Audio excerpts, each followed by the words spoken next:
오늘부터 다시 사사기 말씀을 묵상하려고 합니다. 우리 함께 읽은 9장은 기드온의 아들 아비멜렉에 대한 이야기예요. 오늘 본문의 사건이 좀 특별한 것은 여러분 사사기가 12명의 사사에 대한 이야기를 담고 있는데 사사들에 대한 이야기 그 중간에 뜬금없이 기드온이라고 하는 사사의 아들에 대한 이야기가 그것도 길게 기록되어져 있다라고 하는 것입니다. 기드온은 5번째 사사였고 기드온의 사명이 다 끝나면 그 뒤에는 자연스럽게 그 다음번에 사사였던 돌라에 대한 이야기가 나오면 되는데 이 9장 하나를 통째로 떼어내가지고 기드온의 아들 아비멜렉의 이야기를 펼쳐놓고 있는 거예요. 왜 기드온의 아들 아비멜렉을 이렇게 길게 다루고 있었을까 생각을 해보면 이 아비멜렉이라고 하는 사람이 사사시대의 특징을 전형적으로 보여주는 사람이기 때문인 것만 같은 거예요. 즉 아비멜렉이 어떠한 사람이고 그가 어떻게 왕이 되었는가를 들여다보게 되면은 사사시대가 얼마나 하나님 앞에 참담하게 무너졌는지를 그대로 볼 수 있더라고요. 여러분 아비멜렉은 기드온의 서자였습니다. 기드온의 아들이 70명 있었는데 이 아비멜렉이 70명의 형제들 다 죽이고 나서 스스로 왕이 된 사람이었어요. 여러분 기드온이 이렇게 말했던 거 기억나십니까? 내가 너희를 다스리는 왕이 되지 않을 것이고 나의 아들들도 너희의 왕이 되지 않을 것이다. 이거 기드온의 결단이었는데 그 기드온의 결단이 무색하게 될 정도로 그의 서자였던 아비멜렉이 자신의 형제들 다 죽이고 나서 스스로 왕이 됐다라고 하는 것입니다. 우리는 읽지 않았지만 앞절에는 이런 말씀이 나오는데요. 우리 사사기 9장 4절 5절 말씀 한번 같이 읽어볼게요. 시작. 바알브림 신전에서 온 70개를 내어 그에게 주매 아비멜렉이 그것으로 방탕하게 경박한 사람들을 사서 자기를 따르게 하고 오브라에 있는 그의 아버지의 집으로 가서 여룻바알의 아들 곧 자기 형제 70명을 한 바위 위에서 죽였으되 다만 여룻바알의 아들 요담은 스스로 숨었으므로 남으니라. 이 말씀의 주어는 세겜 사람들이에요.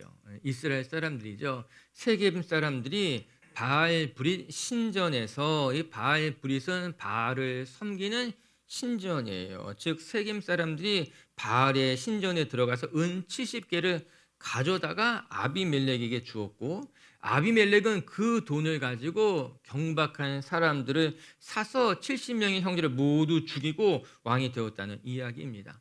아무리 생각해도 이해할 수 없는 그런 참담한 사건이 벌어지게 된 것이고 그 안타까운 사건 속에서 요담이라고 하는 막내가 구사일생으로 빠져나올 수 있게 되었다는 거예요. 그는 물론 살았지만 모든 형제들이 참혹하게 죽는 실로 엄청난 사건이 일어나게 된 것 아니겠습니까? 여러분 한번 생각해 보시기 바랍니다. 어떻게 세겜 이스라엘 사람들이 바알의 신전에 들어가서 거기서 은 70개를 가지고 올 수 있었던 것일까?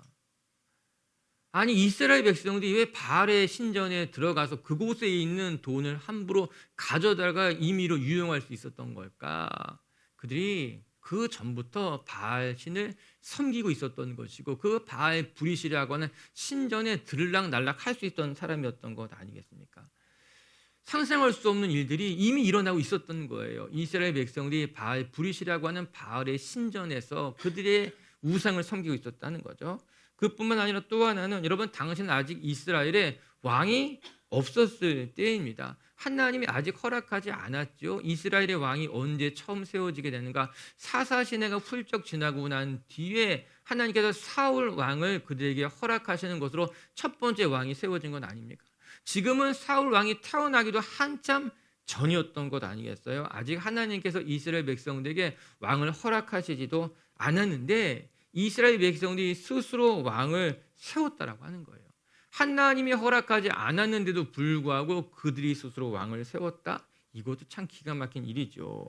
그뿐만 아니라 기드온의 아들 아비멜렉은 그들이 준 70개 은으로 경박한 사람들, 폭력배를 말하는 거예요. 폭력배를 사가지고 그것을 이용해서 형제들을 죽이고 스스로 왕이 되었다. 읽으면 읽을수록 오늘 사건은 참으로 놀랍고 정말 상상할 수 없는 참극이 일어나게 된 것 아니겠습니까? 하나님을 섬겨야 할 이스라엘 백성들이 각자 자기 소견에 옳은 대로 행했을 때에 얼마나 이스라엘의 처참하게 무너졌는지를 보여주는 단편적인 사건이 된 거예요. 정말 악의 끝판왕이다 그렇게 할 정도로 그 당시에 세겜 사람들과 그가 세운 아비멜렉이 너무나 처참하게 무너져 있었다라고 하는 것입니다. 저는 이 말씀을 오늘의 사건의 배경 읽어가면서 하나님이 선택하신 하나님의 백성이라 하여도 자신이 하나님의 사람이라는 그 본분을 잃어버리게 되었을 때 참 상상할 수 없을 만큼 무너질 수 있겠구나 생각하게 되는 거예요. 사사시대가 어떻게 그렇게 점점 더 어둠 속에 치달아가게 되었는가? 그들이 하나님 밑에 까진 하나님의 백성이라고 하는 자신의 정체성을 잃어버리게 되자 한없이 추락하고 무너지게 되는 것 아니겠습니까? 사랑하는 빛의 가정 여러분, 우리의 삶이 무너지는 것은요, 상황, 형편 그런 거 중요하지 않습니다.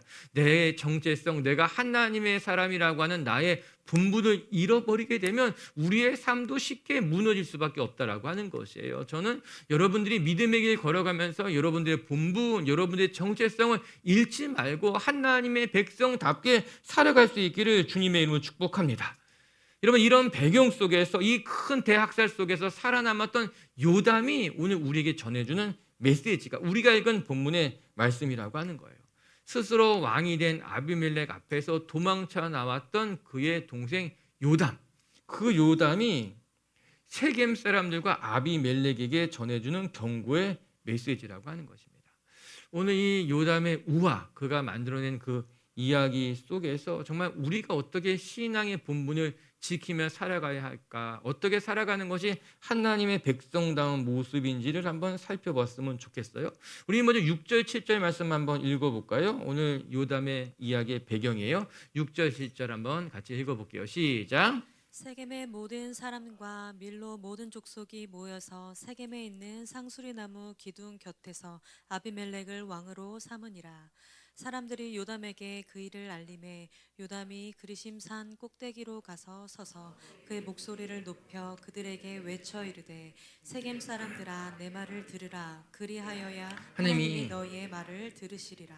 아멘. 세겜 사람들이 상수리 나무 기둥 곁에서 아비멜렉을 왕으로 삼았다, 이렇게 나옵니다. 여러분, 사사기의 왕이라는 단어가 나오는 것이 전 굉장히 안타까운 거예요. 아직 왕이 존재하지 않았습니다. 하나님이 왕을 허락하지도 않았는데 그들이 스스로 아비멜렉을 자신의 왕, 이스라엘의 왕으로 세워놓았다라고 하는 거예요. 이런 배경 속에서 우리가 배워야만 하는 영적인 교훈들이 있습니다. 그것이 무엇일까? 첫 번째는 하나님의 사람들은요, 스스로 자신을 높이는 것이 아니라 하나님을 영화롭게 하는 것에 우리의 삶의 최고의 가치를 두고 살아갈 줄 알아야 된다라고 하는 것입니다.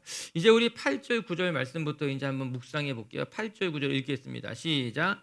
하루는 나무들이 나가서 기름을 부어 자신들을 위에 왕으로 삼으려 하여 감람나무에게 이르되 너는 우리 위에 왕이 되라 하매 감람나무가 그들에게 이르되 내게 있는 나의 기름은 하나님과 사람을 영화롭게 하나니 내가 어찌 그것을 버리고 가서 나무들 위에 우쭐대리요 한지라.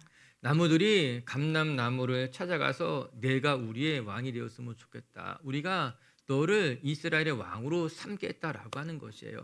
세겜 사람들에게 들으라고 하는 말이죠. 아비멜렉에게 들으라고 하는 말이었어요. 그때 감람나무가 매우 단호하게 이야기합니다. 나는 그렇게 할 수 없다. 여러분, 감람나무가 했던 이야기를 한번 생각해 보시기 바랍니다. 나의 기름은 하나님과 사람을 영화롭게 할 수 있는데 그것을 버리고 내가 어찌 너의 왕이 될 수 있겠느냐, 이렇게 이야기한 것 아닙니까?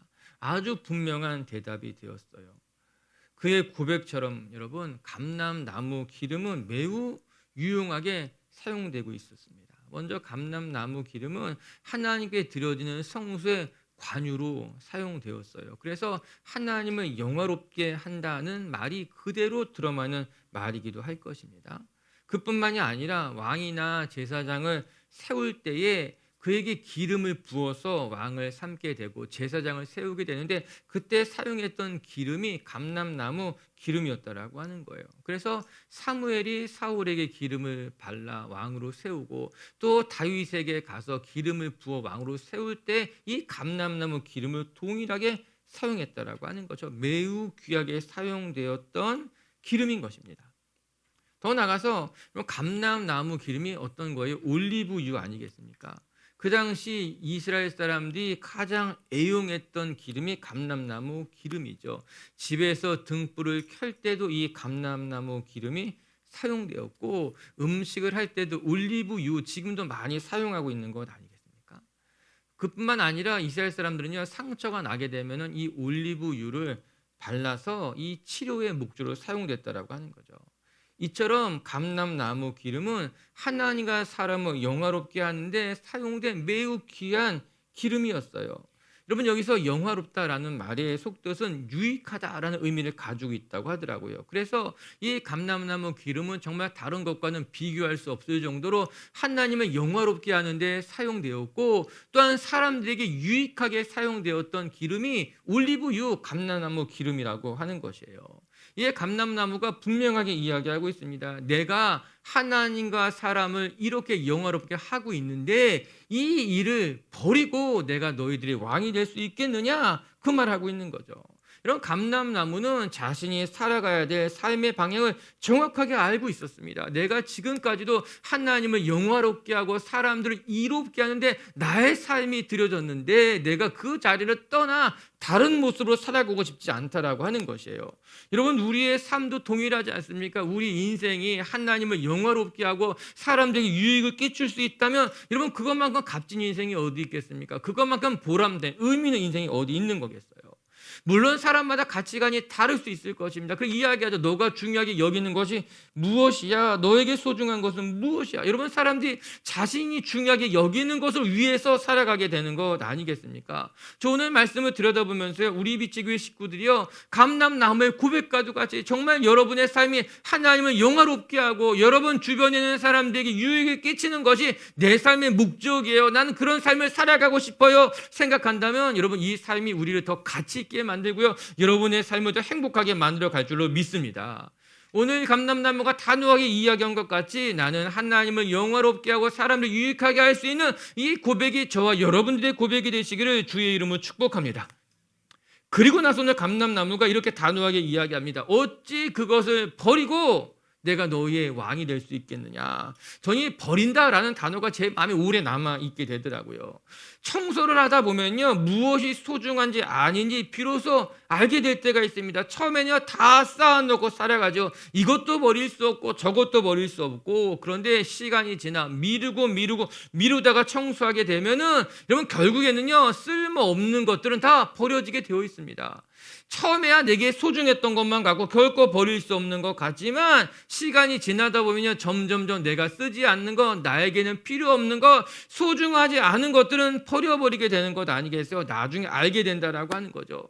오늘 감람나무가 단호하게 말하고 있죠. 내가 지금까지 살아왔던 삶이 하나님을 영화롭게 하는 것, 사람들을 유익하게 하는 것인데 이 삶을 나는 버릴 수 없습니다. 이 삶을 버리고 왕으로 살아간다는 건 내가 원했던 삶이 아니라고 말하고 있는 것 아니겠어요? 저는 이 감람나무가 이야기한 것 같이 여러분의 삶이, 여러분이 지금까지 소중히 여겨왔던 여러분의 가치, 여러분의 삶, 하나님을 영화롭게 여기려고 했던 그것들을 함부로 버리지 마시고 끝까지 붙들 수 있었으면 좋겠습니다. 안타까운 것은요, 적지 않은 사람들이 이 믿음의 길 걸어가다가요, 하나님의 사명을 버리기도 하고 하나님이 주신 은혜를 놓치기도 하는 경우가 많다라고 하는 거예요. 처음에는 하나님을 사랑하고 하나님의 교회를 위해서 열심히 헌신하고 봉사하다가도 또 나중에는요, 결국에는 세상의 것에 마음을 빼앗기고 정말 소중했던 신앙의 자리, 헌신의 자리를 잃어버리는 경우들을 어렵지 않게 발견하게 되더라고요. 그러면 디모데후서 보게 되면요, 바울이 이렇게 고백한 것이 있어요. 우리 디모데후서 4장 10절 말씀만 같이 읽어볼까요? 디모데후서 시작. 대만은 이 세상을 사랑하여 나를 버리고 데살로니가로 갔고 그레스게는 갈라디아로 디도는 달마디아로 갔고. 대만은 이 세상을 사랑해서 나를 버리고 예수님을 버리고 데살로니가로 떠나갔다, 이렇게 말하고 있는 거예요.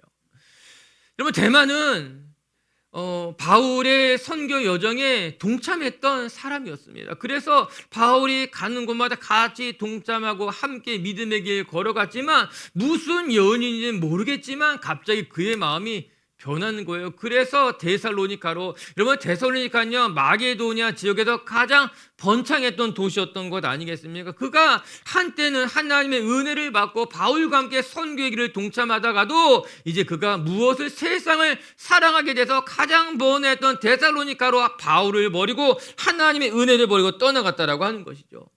이 대만 인생만 들여다보면 너무너무 안타까운 거죠. 왜 그가 믿음의 길을 버리고 세상을 향해 떠나가게 되었을까? 오늘 본문을 다시 되돌아오게 되면은 감람나무는요 자신이 살아가야 될 삶의 방향과 목적과 이유를 정확하게 알고 있었던 거예요. 나는 그것을 포기하지 않겠습니다. 결코 세상에 빼앗기지 않겠습니다. 믿음의 길 걸어가다 보면 여러 가지 시험이 있습니다. 저는 여러분 그런 시험들, 그런 유혹들 앞에서 여러분들이 흔들리지 마시고 정말 멋지고 단호하게 그런 시험들을 칼같이 끊어버리고 나 세상 앞에 하나님을 버릴 수 없습니다. 내가 지금까지 지켜왔던 나의 신앙의 길을 버릴 수 없습니다. 고백할 줄 아는 정말 멋진 우리 미체교회 가족들, 영적인 단호함을 가진 성도님들 되시기를 주님의 이름으로 축복합니다. 두 번째, 또 오늘 말씀을 이렇게 가르쳐주는 것은 하나님의 사람들은요 자신의 신앙의 본분을 잘 지켜 나가기 위해서 늘 하나님 앞에 우쭐대지 않을 수 있는 겸손한 마음을 가지고 살아가는 것이 중요하다는 거예요. 우리 10절과 11절도 한번 같이 읽어볼까요? 10절 11절 시작. 나무들이 또 무화과 나무에게 이르되 너는 와서 우리 위에 왕이 되라 하매 무화과 나무가 그들에게 이르되 나의 단 것과 나의 아름다운 열매를 내가 어찌 버리고 가서 나무를 위에 우쭐대리요 한지라. 이제 나무들이 감람나무가 말을 잘 듣지 않으니까는 무화과 나무를 찾아가서 그러면 내가 우리의 왕이 되어 주어라 이렇게 이야기했다라고 하는 거예요. 그런데 그때 무화과 나무의 대답이 무엇인가? 나의 단 것과 아름다운 열매를 버리고. 여러분 무화과를 좋아하는 사람들이 있어요. 무화과 열매가 맛있어요. 그래서 오늘 이야기하잖아요. 나의 단 것과 나의 아름다운 열매를 버리고 내가 사람들 앞에 우쭐대고 싶은 마음은 없다라고 하는 것입니다. 저는 이 우쭐댄다, 내가 어찌 우쭐대리요, 여러분 이 말이 참 이렇게 다가와서 마음속에 우쭐대지 말아야 되겠다.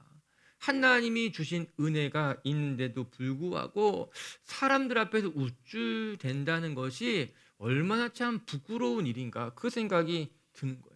우쭐댄다는 말이 무슨 말입니까? 어깨를 으쓱하고 사람들 앞에서 자기를 내세우는 거 우쭐댄다는 거죠. 국어사전을 찾아보게 되면 의기양양하여 뽐낸다 이렇게 정의를 내려놓고 있더라고요. 하나님의 사람들은요 우쭐대지 않아야만 합니다. 사람들 앞에서 우쭐댄다면 여러분 그것은 성숙한 성도의 모습, 아름다운 모습이라고 말할 수 없을 거예요. 사람들 앞에서 내가 수고한 것, 내가 대단한 양, 거만하게 대하는 것은 하나님 보시기에도 부끄러운 것이고 그뿐만 아니라 사람들 보기에도 참 시원찮은 모습일 수밖에 없는 거예요. 자고로 은혜를 많이 받은 사람일수록 그의 마음이 겸손하고 허리를 숙이게 되어 있는 것 아니겠습니까? 그래서 하나님의 사람들은 절대 사람들 앞에 우쭐대지 않습니다. 성숙한 사람들도 자기 자신을 드러내지는 않아요. 그러면 누가 우쭐대는가? 오히려 아무것도 없는 사람들이 우쭐대기가 쉽습니다. 사실 스스로 대단하다고 말하는 사람들 치고 진짜 대단한 사람들은 별로 못 본 것 같아요. 자기가 스스로도 대단하지 않으니까는 그냥 자기가 우쭐거리고 대단한 척 하지만 결국에 사람들이 다 알죠. 우쭐대고 있는 거구나 라고 말이에요. 오늘 말씀을 들여다보면서 하나님의 사람들, 우리가 신앙의 본분을 지킨다는 것이 무엇인가? 결국에는 사람들 앞에서 겸손하게 살아갈 줄 아는 것이 신앙인의 본분이라고 하는 거예요. 하나님의 백성들이 마땅히 가져야만 하는 삶의 자세는 사람들 앞에 나를 드러내고 뽐내고 우쭐대는 것이 아니라 언제나 겸손한 마음으로 상대방을 나보다 높이고 나를 낮추는 것, 그것이 성도의 미덕이라고 하는 거예요. 할렐루야. 요즘은 자기 자신을 자랑해도 전혀 이상하지 않은 시대이죠. 아니, 자기 자랑도 잘 할 줄 알아야 된다고 이야기합니다. 그런데 자기 자신의 장점을 잘 어필하는 것과 사람들 앞에서 교만하게 우쭐대는 것은 사실상 굉장히 다른 거예요. 자신의 장점을 잘 어필하면서도 얼마든지 겸손하게 말할 수 있습니다. 여러분, 자신을 높이고 우쭐대는 것과 분명한 차이점이 있다라고 하는 거예요. 앞에서 살펴보았던 감람나무도 무화과 나무도 다 유익한 나무들이에요. 하나님께 받은 은혜가 크고 그래서 좋은 열매들을 가지고 있었죠. 그런데 그렇다고 해서 자신이 받은 은혜, 자신이 가지고 있었던 열매를 가지고 우쭐대는 것이 아니라 하나님을 영화롭게 하고 사람들을 유익하게 하며 자신의 단 것과 아름다운 것들로 사람들을 돕게 되는 것 아니겠습니까? 그리고 이야기하는 거예요. 내가 우쭐댈 수 없습니다. 내가 받은 은혜가 이렇게 많은데 내가 우쭐대고 싶지 않다라고 하는 거예요. 사실 오늘 본문을 읽어보게 되면요, 제일 많이 반복되는 단어가 이 단어예요. 내가 어찌 우쭐대리요. 감람나무도 똑같이, 무화과 나무도 똑같이, 뒤에 포도나무도 똑같이, 그 내용은 다르지만 똑같이 고백하는 것은 내가 우쭐대고 싶지는 않습니다. 고백하는 것 아니겠어요? 아, 본분을 잃어버리지 않는 사람들은 다 똑같이 고백하는구나, 우쭐대지 않으며 살아가는구나 싶은 거예요. 전 우리 빛제교회 식구들이요, 스스로 나를 높이고 스스로 나를 자랑하는 것이 아니라 하나님이 높여주시는 인생이 되시기를 주님의 이름으로 축복합니다. 여러분, 예레미야 9장에 이런 말씀이 나오는데요, 같이 한번 읽어볼게요. 예레미야 9장 23절 24절 시작. 여호와께서 이와 같이 말씀하시되 지혜로운 자는 그의 지혜를 자랑하지 말라. 용사는 그의 용맹을 자랑하지 말라. 부자는 그의 부함을 자랑하지 말라. 자랑하는 자는 이것으로 자랑할지니 곧 명철하여 나를 아는 것과 나 여호와는 사랑과 정의와 공의를 땅에 행하는 자인 줄 깨닫는 것이라. 나는 이 일을 기뻐하노라. 여호와의 말씀이니라. 아멘. 지혜로운 자는 자신의 지혜를 자랑하지 말고, 용사는 자신의 용맹도 자랑하지 말고, 또 부자라고 해서 자신의 부유함을 자랑하지 말아라. 여러분, 사실 다 자랑할 만한 것을 가지고 있죠. 그런데도 불구하고 성경은 너 자랑하지 마. 내가 부자라고 해서 너 그거 자랑하지 말고, 내가 용사라고 해서 내가 얼마나 용맹스러운지 그거 드러내지 마, 이야기하고 있는 건 아니겠습니까? 여러분, 자랑할 것도 없는데 자랑하는 사람들은 허풍입니다. 그런 사람은 누가 보아도 알 수 있습니다. 하지만 오늘 본문에 나오는 인물들은 다 자랑할 만한 것을 가진 사람들이죠.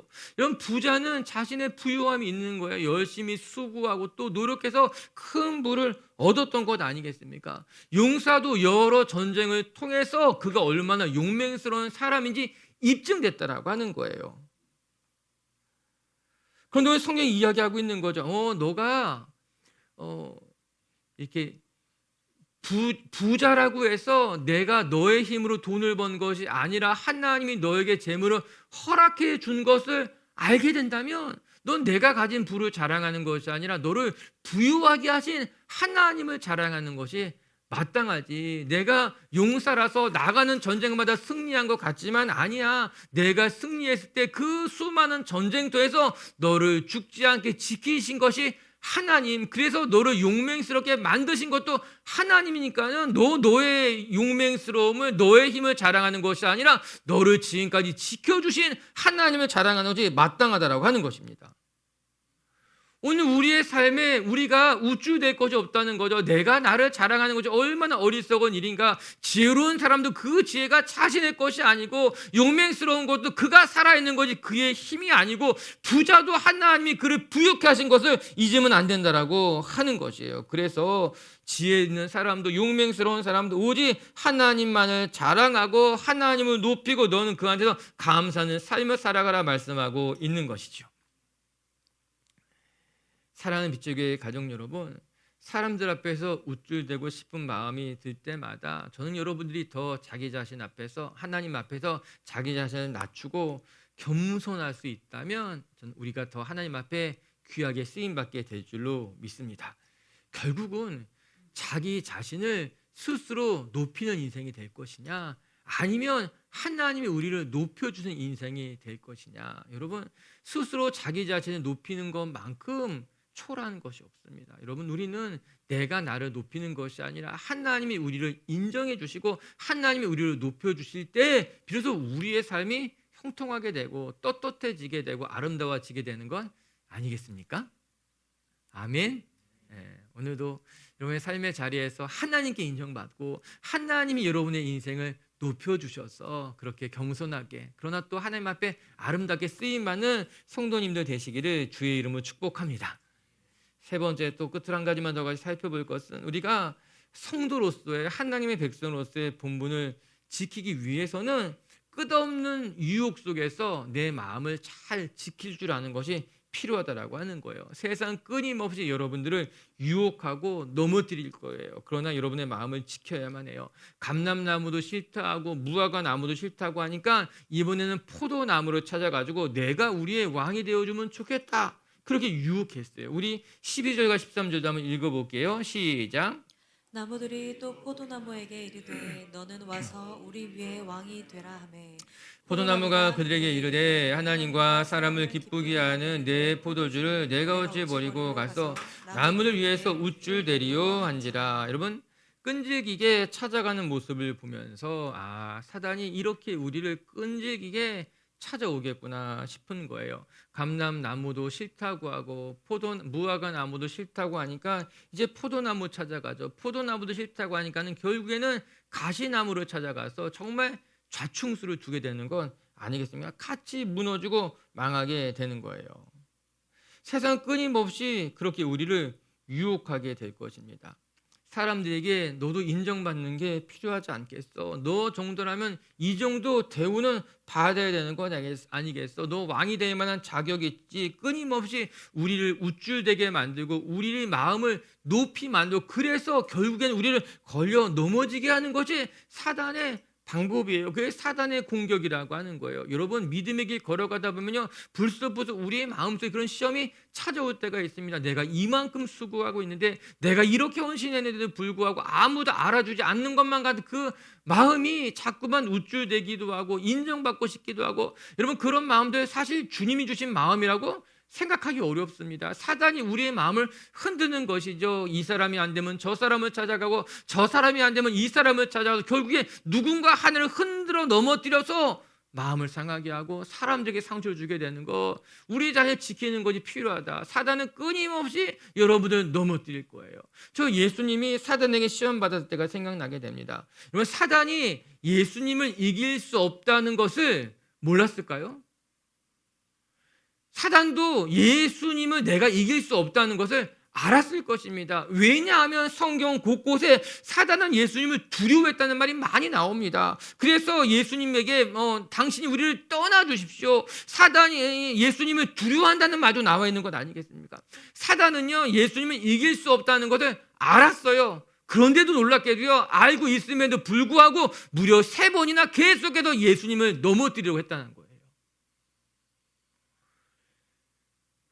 우리가 하나님의 백성으로서 사단이 우리를 쓰러뜨리지 못한다는 것을 알지만 그래도 사단은 끊임없이 저와 여러분을 공격할 것입니다. 틈만 나면 그것을 공격해서 우리를 넘어뜨리려고 한다고 하는 것이죠. 그래서 여러분, 우는 사자와 같이 여러분에게 덤벼드는 사단, 끊임없이 반복되는 그들의 공격 앞에 여러분의 마음을 지키고 쓰러지지 않는 것은 소중한 일이라고 하는 거예요.